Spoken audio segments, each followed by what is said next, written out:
Engkaulah perisaiku saat badai hidup menerpaku. Janjimu di dalamku, pulihkan jiwaku.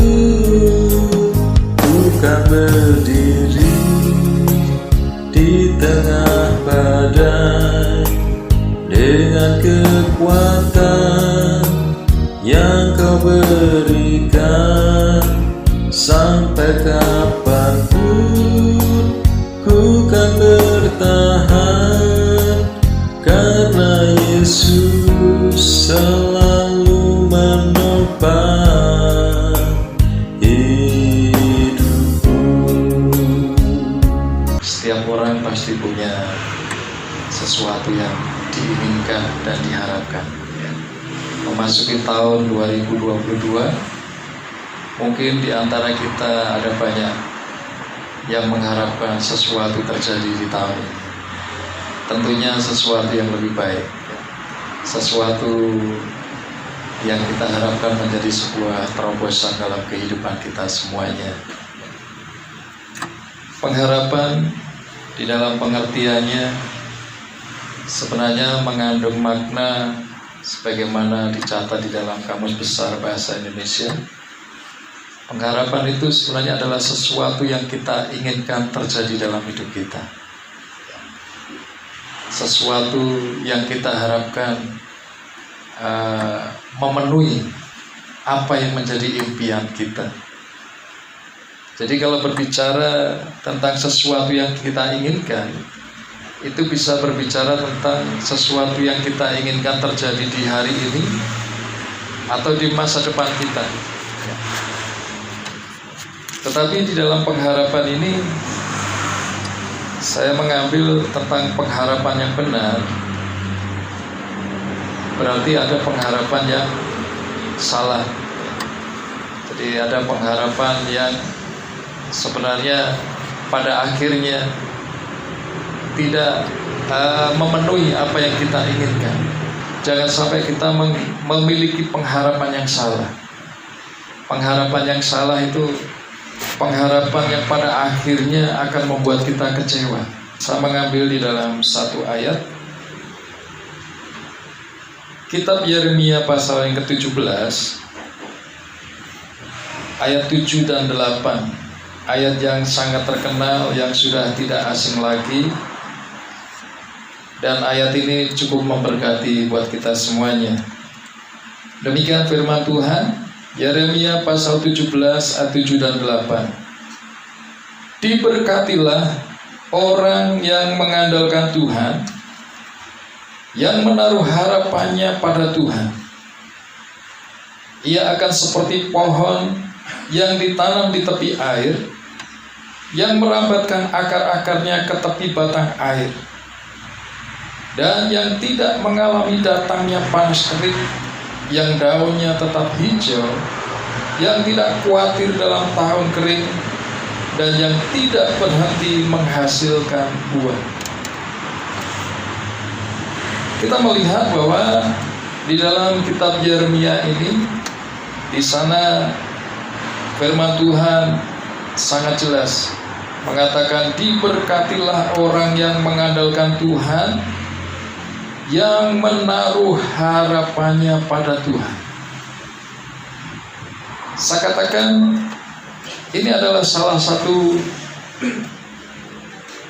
yang menunjukkan pengharapan yang benar itu seperti apa. Nabi Yeremia di dalam kitab ini mencatat bahwa pengharapan yang benar itu adalah pengharapan yang kita taruh kepada Tuhan. Seringkali sebagai manusia, saya katakan tadi, kita punya pengharapan yang salah. Ketika terjadi sebuah masalah di dalam kehidupan kita, kita seringkali berharap bukan kepada Tuhan. Seringkali kita menaruh pengharapan kita itu kepada manusia. Kita melihat bahwa manusia yang kita harapkan mampu menolong kita keluar dari masalah. Misalnya mungkin orang tersebut punya kemampuan finansial yang bagus. Mungkin juga orang tersebut kita lihat punya jabatan tertentu. Mungkin juga kita lihat bahwa orang tersebut adalah orang yang pandai, orang yang pintar. Bisa jadi kita lihat bahwa dalam kehidupan sehari-hari orang yang kita harapkan itu sepertinya baik sekali, suka menolong, suka memberi dan lain sebagainya. Tetapi sebaik-baiknya manusia, firman Tuhan justru berkata, ketika kita menaruh pengharapan kita kepada manusia dan bahkan membuat kita sepertinya mengandalkan mereka, justru di ayat sebelumnya dikatakan, terkutuklah orang yang mengandalkan manusia. Inilah yang saya katakan, kadang-kadang kita punya pengharapan, tetapi kita salah menaruhnya. Kita salah menempatkannya. Seringkali di dalam pengharapan yang kita miliki, kita justru menghadapi kekecewaan. Tentu kalau kita berbicara contoh, ada banyak contoh yang menyatakan atau menunjukkan bahwa seringkali berharap kepada manusia itu menghasilkan sebuah persoalan baru. Kita kecewa di belakang hari karena ternyata orang yang kita harapkan ini ternyata A, B, C, D dan lain sebagainya. Tidak seperti yang kita bayangkan. Kadang-kadang kita juga menaruh pengharapan kita bukan kepada manusia, tetapi kepada kuasa lain. Berapa banyak kita melihat berbagai macam persoalan, manusia mengambil jalan untuk menyelesaikannya dengan kuasa yang lain, kuasa setan, kuasa iblis. Contoh paling ringan adalah orang yang mau berdagang. Orang misalnya membuka sebuah rumah makan. Kita ada banyak menemukan cerita. Bahkan seringkali ada orang-orang tertentu berkata, ini di dalam bahasa Jawa dia berkata, kalau mau berdagang, berjualan, itu harus ada lemek. Orang Jawa bilang lemek itu alasnya. Harus ada sesuatu yang bisa membuat dagangannya laris. Bahasa-bahasa seperti itu sering saya temukan. Ketika bertemu dengan seseorang, dia memberikan nasihat yang sepertinya bijak dan baik. Nasihat yang sepertinya bijak dan baik. Tetapi kita harus hati-hati. Karena ternyata sesuatu yang bijak dan baik itu belum tentu benar. Karena ternyata dia sarankan untuk kita bekerja sama dengan kuasa yang bukan kuasa Tuhan. Mungkin salah satu contohnya mencari kekayaan dengan cara tidak benar, warisan, pengasihan dan lain sebagainya. Ketika seseorang membuka hatinya untuk kuasa kegelapan, maka sebenarnya dia kehilangan kasih karunia Allah. Dia justru melawan Allah, sumber berkat itu sendiri. Kenapa? Karena dia tidak percaya kepada berkat Allah. Dia tidak percaya rezeki yang Tuhan sudah atur sedemikian rupa. Sehingga firman Tuhan berkata, terkutuklah orang yang mengandalkan manusia, apalagi mengandalkan kuasa kegelapan. Kita memerlukan pengharapan yang kita taruh secara benar. Pengharapan yang kita taruh secara benar tadi, Bapak Ibu Saudara yang dikasihi Tuhan, akan membuat kita memiliki sebuah kepastian. Firman Tuhan berkata bahwa pengharapan yang benar itu tidak mengecewakan. Bahkan pengharapan yang benar seperti firman Tuhan yang kita taruh kepada Tuhan itu menjadi sauh yang kuat, yang menolong kita saat badai itu datang menerpa hidup kita. Sauh itu dibutuhkan sebuah kapal. Itu berbicara sebuah jangkar, ya kan? Kapal besar itu harus punya. Kenapa? Karena di lautan yang luas semuanya serba tidak terduga. Ketika badai datang menerpa, maka sauh atau jangkar itu dibutuhkan, dilemparkan ke air dan ditancapkan ke batu karang. Dan itu akan membuat kapal ini tidak akan mudah terbalik, tidak akan mudah hancur karena badai tadi, tetapi akan membuat kapal ini bisa bertahan melewati badai tersebut. Mungkin kita bisa lihat bahwa ternyata sauh atau jangkar itu sesuatu yang sangat penting yang dibutuhkan oleh sebuah kapal yang besar. Dan firman Tuhan berkata, jangkar atau sauh itu adalah sebuah pengharapan di dalam hidup kita. Pengharapan yang kita taruh kepada Allah itu seperti jangkar yang kita lempar menancap di batu karang yang hidup, yaitu Yesus Kristus sendiri. Itulah yang membuat kita mampu melewati badai kehidupan ini. Dan saya katakan, ini adalah pengharapan yang benar. Jadi di dalam kehidupan kita ada banyak keinginan yang kita merindukan bahwa keinginan itu terjadi dalam hidup. Anak-anak muda punya keinginan, punya cita-cita, artinya punya pengharapan masa depan yang cerah, kan begitu.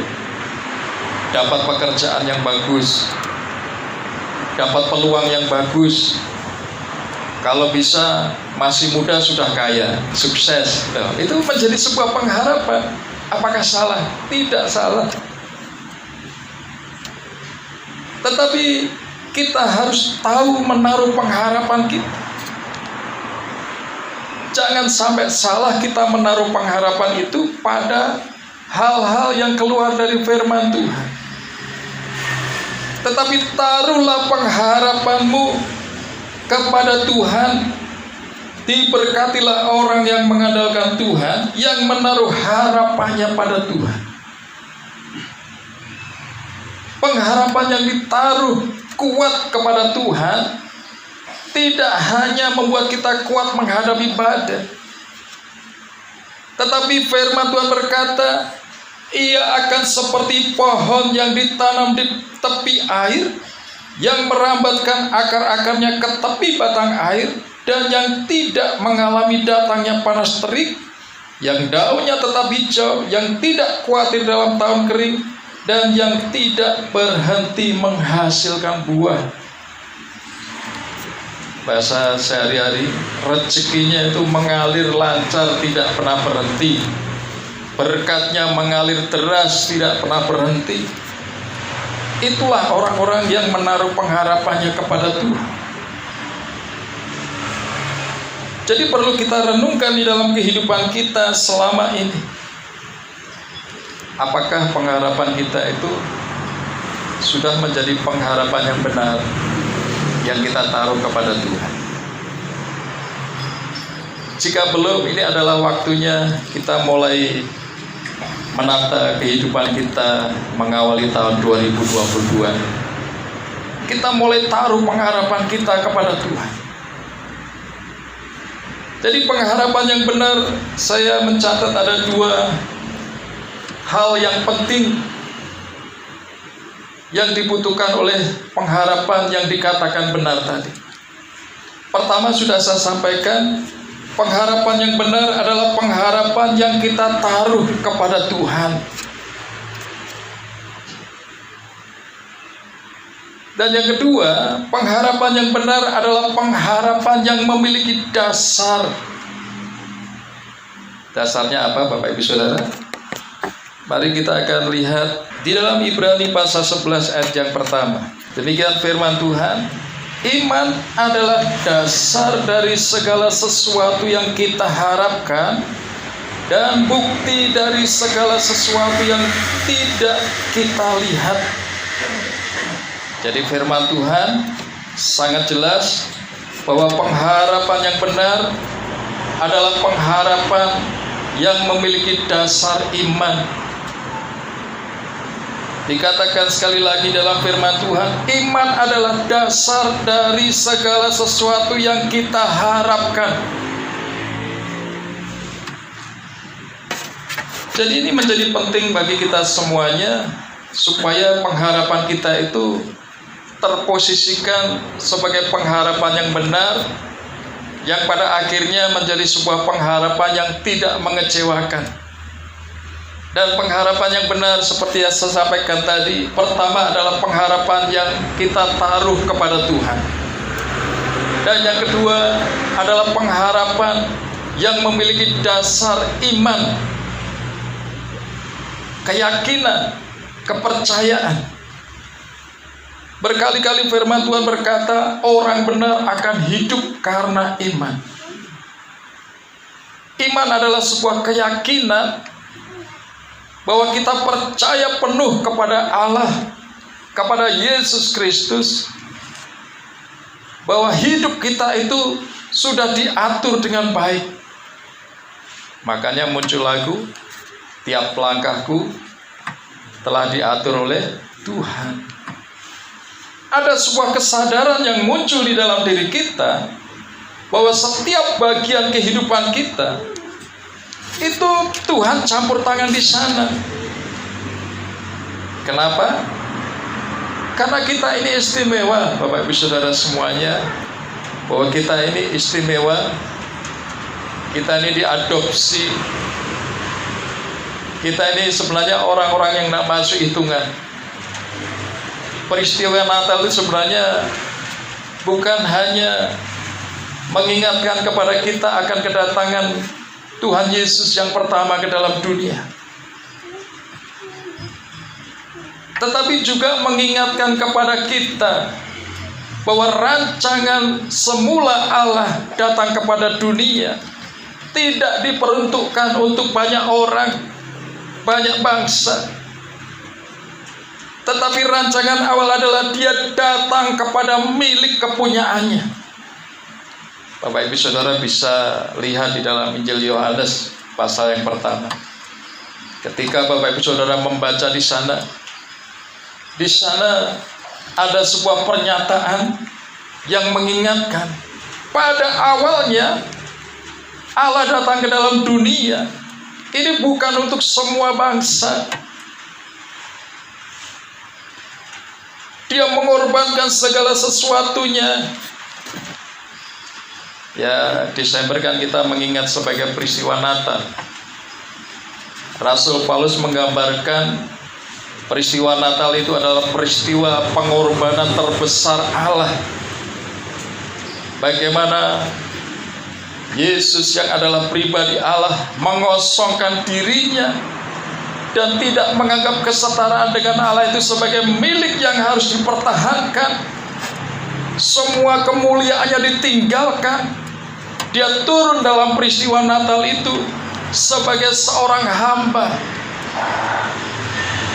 Makanya dia tidak lahir di istana, tidak lahir di rumah pejabat negara, tetapi dia lahir di sebuah kandang yang hina, yang menggambarkan Allah itu benar-benar mengorbankan segalanya untuk menyelamatkan manusia. Dan rancangan awal adalah Dia datang kepada milik kepunyaannya. Siapa itu? Itu adalah bangsa Israel. Bangsa yang dianggap sebagai milik kepunyaannya. Dia ingin menyelamatkan bangsa ini. Dia korbankan segala-galanya. Dia turun dari surga ke dalam dunia menjadi seorang hamba, datang kepada milik kepunyaannya, dan alangkah kecewanya. Karena sesuatu yang diharapkan itu tidak terjadi. Injil Yohanes mencatat milik kepunyaannya itu justru menolaknya. Itulah sebabnya kasih karunia itu dialihkan kepada segala bangsa, termasuk kita ini.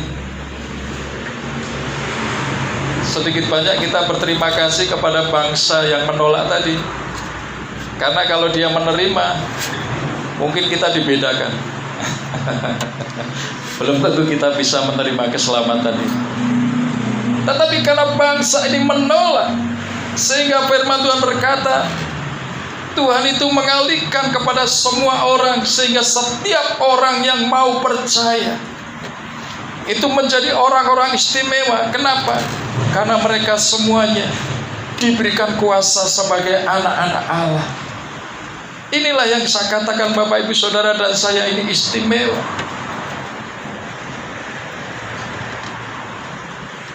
Jadi kita lihat pengorbanan Tuhan yang begitu besar, itu membutuhkan iman, membutuhkan totalitas kehidupan kita ini percaya kepada Tuhan.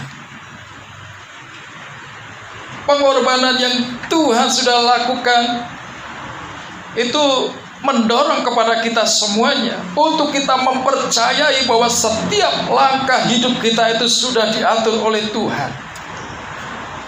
Dia datang ke dalam dunia, Tuhan Yesus berkata, bukan untuk menghukum, tetapi Tuhan datang untuk menyelamatkan, memulihkan keadaan kita yang dibelenggu oleh dosa itu dilepaskan.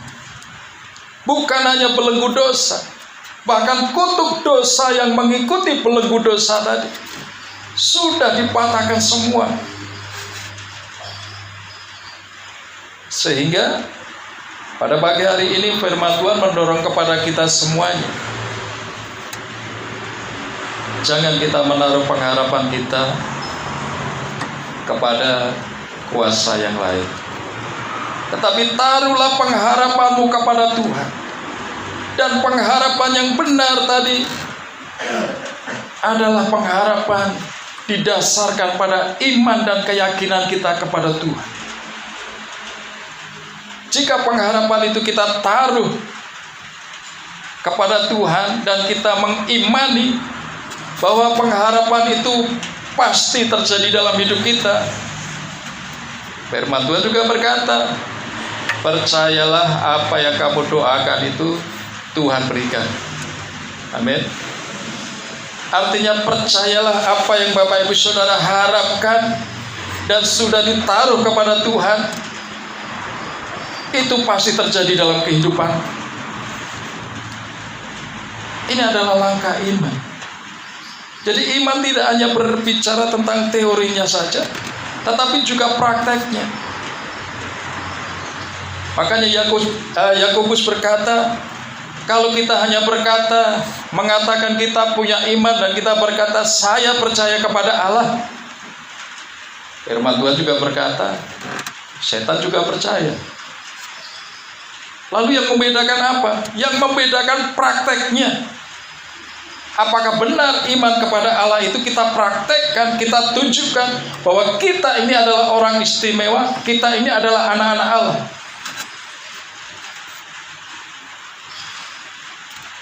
Ternyata ketika berbicara pengharapan begini agak rumit ya Bapak Ibu Saudara. Tidak semudah yang kita bayangkan.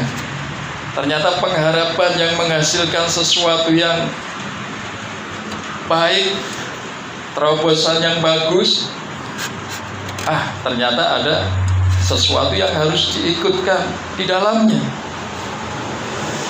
Saya katakan ini adalah pengharapan yang benar.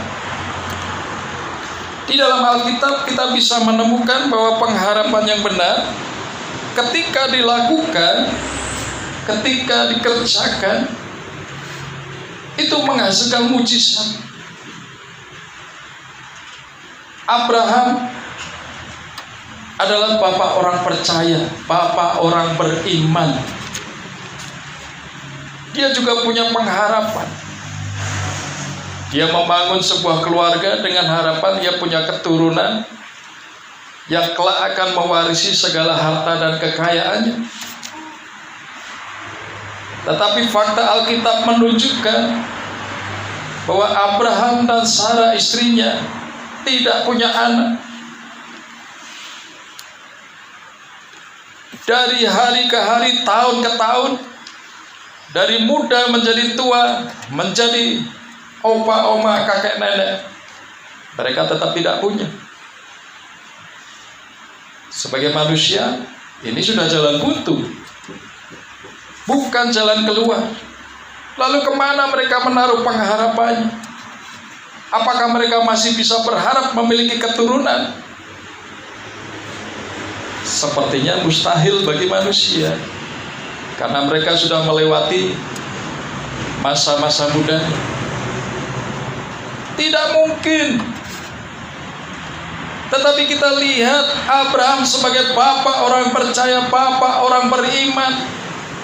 Dia begitu diperhitungkan oleh Allah, karena dia menaruh pengharapannya itu kepada Allah. Abraham percaya ketika Allah berkata, engkau akan memiliki keturunan seperti bintang di langit, seperti pasir di tepi lautan. Sekalipun dia sudah melewati waktu dari tahun ke tahun, kurang lebih 25 tahun dia menunggu janji Tuhan, Abraham tidak pernah mengeluh. Dia tetap percaya. Seperti saya katakan tadi, mungkin kalau dalam bahasa saya, Abraham ini juga mengerti bahwa setiap langkahnya itu sudah diatur oleh Tuhan.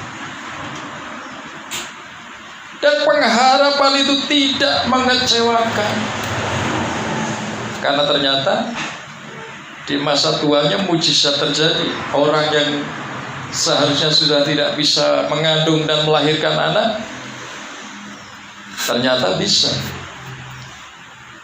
Mereka punya anak Ishak. Ini adalah sebuah contoh bagaimana pengharapan yang ditaruh secara benar menghasilkan mujizat di dalam kehidupan seseorang. Contoh yang kedua,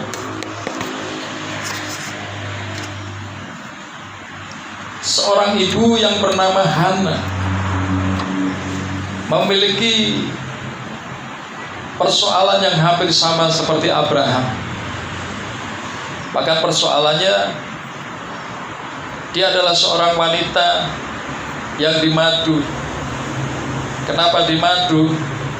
Artinya dia istri tua. Kenapa suaminya harus kawin lagi? Karena ibu Hana juga sama, tidak punya anak. Tetapi penderitaan seorang wanita yang bernama Hana ini tidak seperti yang terjadi pada Abraham. Ibu Hana ini di dalam peristiwa hidupnya, dia adalah orang yang tersakiti. Dia dihina oleh madunya karena tidak punya anak. Tetapi kita perhatikan, di tengah persoalan yang dia hadapi, mungkin bagi Ibu Hana ini adalah badai kehidupan yang terus-menerus terjadi setiap hari. Karena wanita perasaannya kuat, mungkin kesedihannya itu juga luar biasa. Terbukti ketika Ibu Hana diajak suaminya ke bait suci, bertemu dengan Imam Eli, dan ketika dia berdoa, Imam Eli justru berkata, engkau jangan mabuk di gereja. Itu kalau bahasa kita sekarang, ya kan. Saking beratnya masalahnya, Ibu Hana tidak bercerita kepada Imam Eli, tetapi dia menyampaikan kepada Tuhan keluh kesahnya. Saya katakan Ibu Hana ini, dia melakukan langkah yang tepat. Pertama, dia menaruh pengharapannya kepada Tuhan. Dia melangkah dengan imannya, yakin bahwa doanya didengar Tuhan.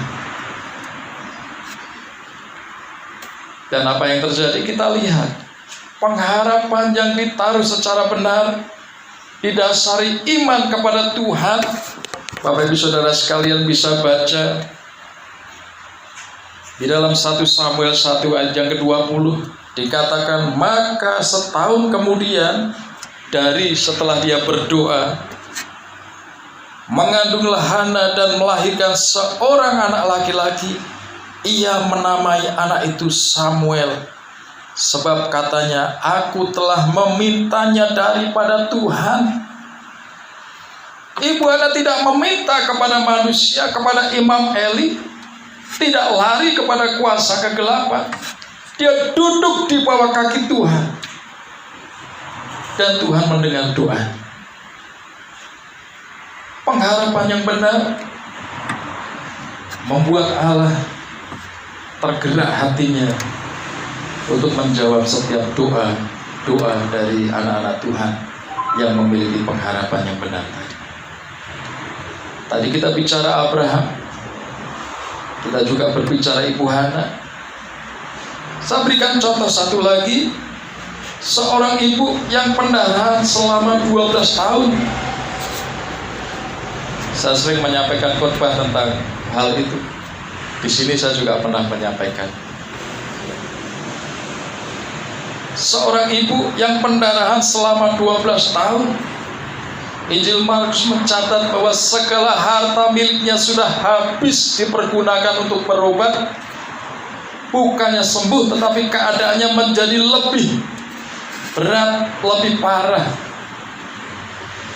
Orang yang mengalami pendarahan pasti berefek pada kondisi fisiknya. Karena darah yang keluar, biasanya seorang wanita dia pasti lemah sekali, pucat. Untuk melakukan aktivitas yang berat itu rasanya juga berat.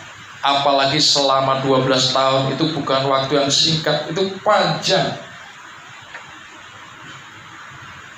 Namun dia punya pengharapan yang benar ketika dia mendengar cerita tentang Yesus. Maka mulai muncul iman di dalam hatinya. Dan pada akhirnya imannya itu mendorong kepada dia menaruh pengharapannya kepada Tuhan dengan sebuah perkataan, asal ku jamah jubahnya, aku akan sembuh.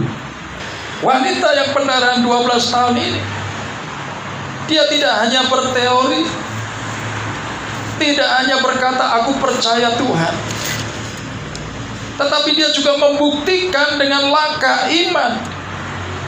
Ketika dia mendengar Yesus masuk ke desanya, orang banyak berduyun-duyun menyongsong kehadiran Tuhan Yesus. Ibu yang pendarahan 12 tahun ini tidak mau ketinggalan. Sekalipun secara fisik kondisinya sebenarnya tidak memungkinkan. Jangankan untuk berkerumun, berdesak-desakan, mungkin untuk berjalan beberapa meter saja dia membutuhkan waktu yang lama. Satu langkah, dua langkah berhenti, menahan sakitnya. Melangkah lagi, berhenti lagi. Kenapa? Lemes. Karena memang kekurangan darah. Darahnya habis, 12 tahun keluar terus. Tetapi di dalam kelemahan tubuhnya tidak membuat imannya menjadi lemah, tidak membuat pengharapannya itu menjadi pupus. Tetapi iman dan pengharapan itu menjadi hidup.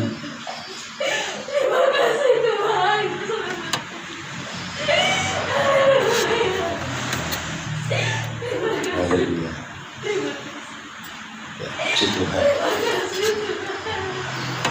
Jadi Bapak Ibu Saudara sekalian yang dikasih Tuhan, kita lihat wanita yang pendarahan 12 tahun tadi, karena menaruh pengharapan secara benar kepada Tuhan, dia membuktikan dengan langkah iman, dia sembuh.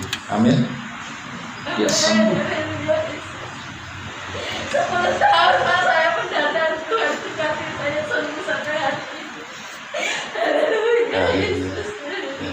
ketika dia bilang. Ya, puji nama Tuhan. Saya percaya Bapak Ibu Saudara, pada pagi hari ini Tuhan melawat Bapak Ibu Saudara. Saya tidak tahu pergumulan persoalan Bapak Ibu Saudara, tetapi ketika firman Tuhan datang kepada Bapak Ibu Saudara, itu menunjukkan bahwa Tuhan hadir di tengah kita. Dia sedang melawat, dia sedang mendengar seruan di dalam doa, mendengar apa yang menjadi pergumulan hidup Bapak Ibu Saudara semuanya.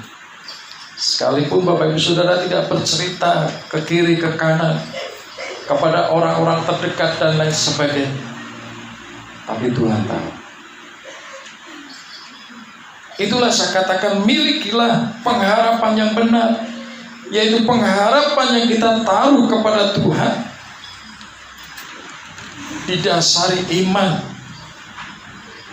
Kita mau melangkah dengan iman, datang kepada Tuhan. Abraham dengar-dengaran kepada Tuhan. Ibu anak ketika punya masalah, dia mau datang kepada Tuhan. Ibu yang pendarahan 12 tahun, dia juga berjuang melawan kelemahannya. Dia datang kepada Tuhan, dan mujizat terjadi. Mereka mengalami mujizat pertolongan Tuhan. Saya yakin pagi hari ini Bapak Ibu Saudara punya kesempatan yang sama. Amin. Kita semuanya pasti akan ditolong dan diberkati oleh Tuhan. Puji nama Tuhan. Saya tidak akan perpanjang lebar firman Tuhan. Biarlah Tuhan sendiri akan berbicara kepada Bapak Ibu Saudara melalui Roh Kudus-Nya. Dan mari kita introspeksi dalam hidup kita.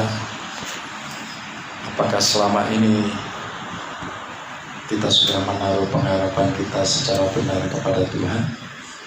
Apakah kita mendasarkan pengharapan itu pada iman kita? Jika belum, ini adalah waktunya untuk menata kembali. Jangan bangga dengan kepandaianmu, kehebatanmu, tetapi banggalah kepada Yesus, di mana engkau menaruh pengharapan dan imanmu kepadanya. Karena Yesus Tuhan adalah sumber berkat dan mujizat dalam kehidupan kita.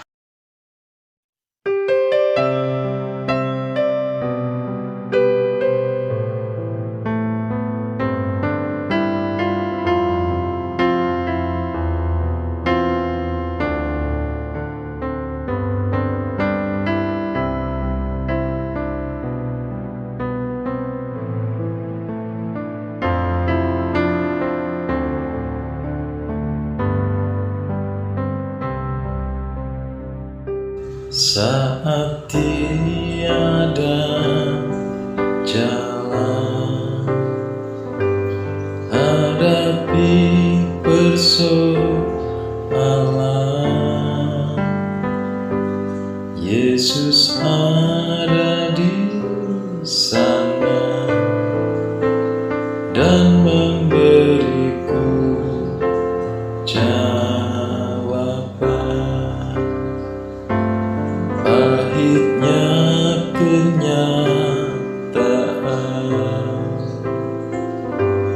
dan tak mampu bertahan, Yesus ada di sana dan memberiku jawaban. Hanya nama Yesus,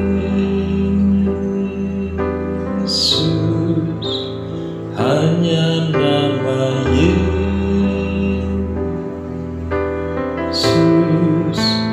hanya nama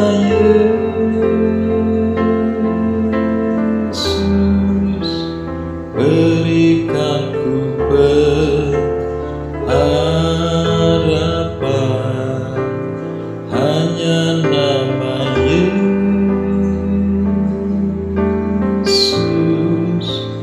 hanya nama Yesus,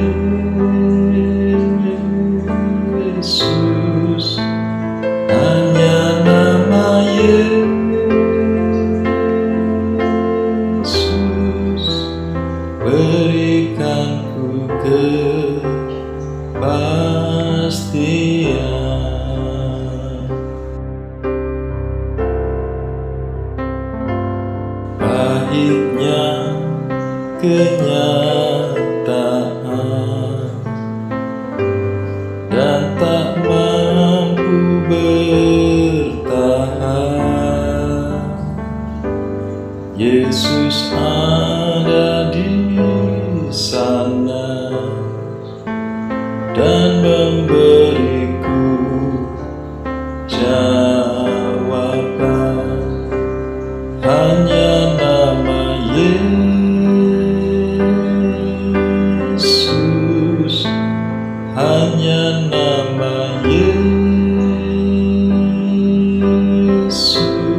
kepastian.